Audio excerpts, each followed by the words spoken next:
Hello out there, ghouls and goblins. I'm Taylor, your casual crypt keeper, and I've got something for you today. We're headed down to the Lone Star State to try and crack some cold cases that have been keeping detectives up for years. We got ghosts, true crime, aliens, a little bit of everything in this one. It's a nice charcuterie of scares. This is the top 5 unsolved mysteries in Texas. You let us know down below which state you'd like to see covered in an upcoming Unsolved Mysteries video. Now let's waste no more time and dive on in. Number 5. The Ghost Bride of Galvez. To Texans, it's no secret that Hotel Galvez is haunted. The Grand Galvez, as it's known now, first opened its doors in 1911, and since then has been said to be home to all manner of haunting, but the most retold story is that of Audra, the Ghost Bride of Galvez. Audra was a 25-year-old bride-to-be getting married there. Her betrothed was a young sailor who would frequently leave her on her lonesome while he was out on a voyage. During the periods where the sea would separate the two lovers, Audra would rent out room 501, climb out the ladder to the rooftop, and wait on the rooftop turret with love in her heart for her sweetheart to return. Now, one day during a catastrophic storm, Audra was told that her fiance's ship capsized, and overcome with grief, Audra took her own life on the roof of the hotel. Tragically, as if this wasn't sad enough, her groom would arrive a few days later, eager to surprise and re-encounter his bride as he'd survived the capsizing. And although he was never able to be with her physically again, if you believe the stories, she might still linger around the premises. Visitors claim that Audra frequents the 5th floor, and in particular, her spirit tends to hang around the matrimonial suite and room 501. Some claim they hear random doors slamming, or strong currents of chills, flickering lights, the usual who's who of a ghost haunting a hotel. Other stories tell of seeing a candle lit on the rooftop, wondering if it's the ghost of Audra still waiting for her beloved to come back to her. The attendants at the Galvez claim that there's difficulties making electronic keys for room 501 since they're prone to malfunction frequently. Visitors to the Galvez go out specifically looking for Audra now, hoping to catch a glimpse of the spirit. If you ever go to Texas, be sure to check it out if you're brave enough. And if you're looking for more freaky stories, true crime, ghosts, cryptids, basically the whole 9 yards, Top 5 Scary has all of that and then some. So click on that bell and click on through and subscribe and find something to scream at.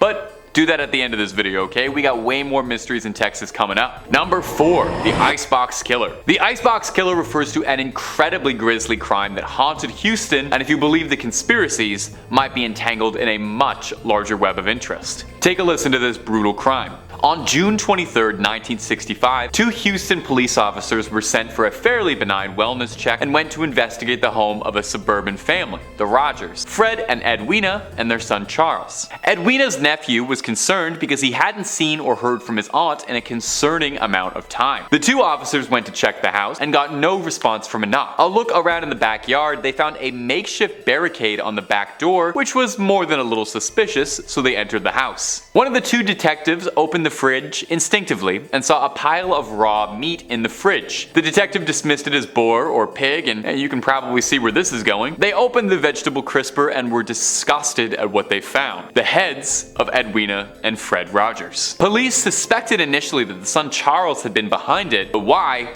no one was particularly sure. Now, here's where this already upsetting strange case gets wild. There are allegations that Charles Rogers was present the day of the JFK assassination, and some allege he was one of the 3 tramps photographed with police escort by Dealey Plaza. The conspiracy alleges that Charles Rogers, who was a former Marine and served in the Office of Naval Intelligence, was involved somehow in the larger assassination plot, and the claim is that somehow his parents discovered his involvement with the conspiracy and he had to silence them and flee. A bold claim, but Charles Rogers was never found. No proof of a body, despite being declared dead. Now, did he vanish? Or was he himself silenced to tie up a loose knot as part of something infinitely larger than himself? We may never truly have the answers for this one. Number 3. UFO Sighting. In December 29, 1980, Betty Cash saw something on the outskirts of Houston near Dayton that would change the course of her life forever, as she made a close encounter of the 3rd kind. She was driving her friend Vicki Landrum and Landrum's grandson home one night at 9 p.m. when the 3 of them noticed a bright light in the sky.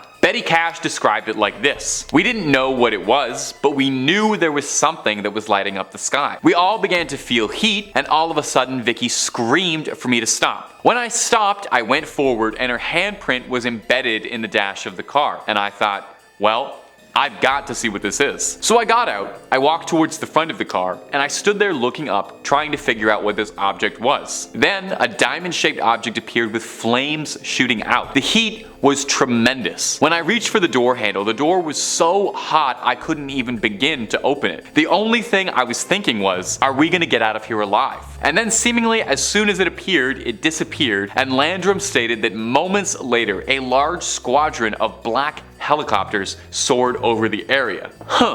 After the choppers cleared, Betty took the Landrums home and retired for the night. The next morning, however, Cash said she was extremely sick, suffering from nausea, vomiting, diarrhea, weakness, and an intense burning in her eyes. Now here's where things get curious. Landrum and her grandson all reported the exact same symptoms. Over the next few days, Cash said her symptoms worsened so much, with large blisters forming on her skin, she eventually had to be taken to a hospital where she was treated for radiation poisoning, and she lost large patches of skin and clumps of hair. To date, there has never been a conclusive answer to what happened to Cash and Landrum. The US government denied any involvement and said they don't have any diamond-shaped crafts like that in their fleet, and it wasn't from their government. Was the military testing new technology on unsuspecting victims? Was it a craft from another world touching down for a moment? There are so few answers and so many questions for this unsolved mystery. Number 2, the death fields. There is a stretch of I-45 highway between Houston and Galveston that is notorious to locals due to the string of violent, horrific crimes that have all occurred there since the 1970s. Since the first body was discovered, it's been thought that anywhere from 33 bodies have been discovered there, and the truly horrifying thing is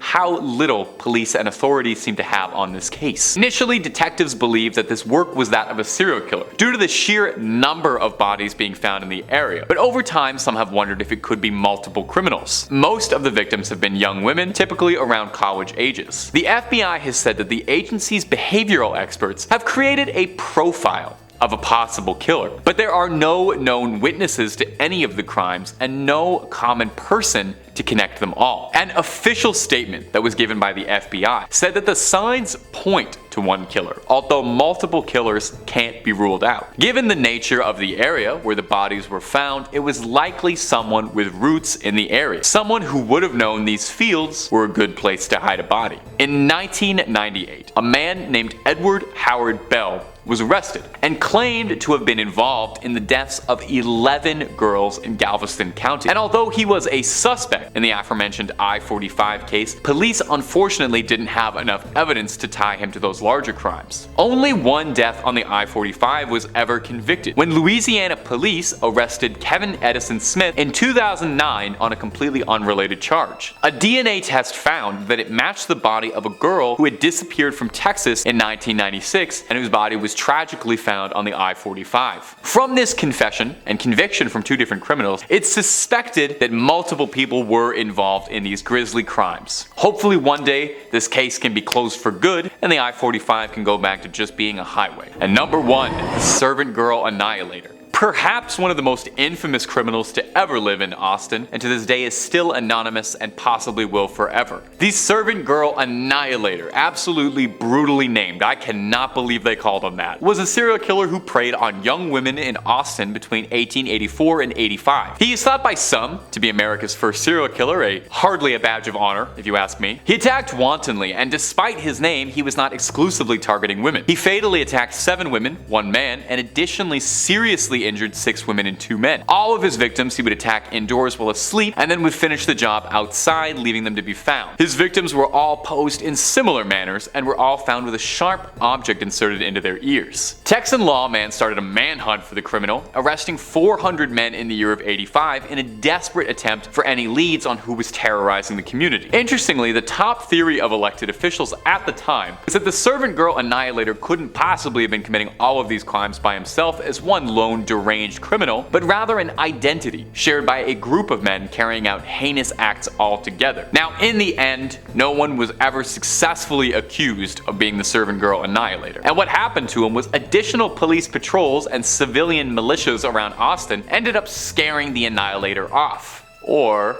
So you think. A theory, although an outlandish one, is that the servant girl Annihilator would move to London to continue his crimes, as 3 years later, the Whitechapel killings would start and Jack the Ripper would terrorize the streets of London, leading to some people suspecting that maybe these two lunatics were connected in a way. Think about that, a globe-trotting serial killer wasn't content with just one, had to move, get 2 different scary nicknames. Imagine if both your nicknames were Servant Girl Annihilator and Jack the Ripper. A little much for one guy, if you ask me. That's all she wrote for this video, my ghouls and goblins. Thanks so much for watching. Creep on, creeping on, and I'll see you in the next one.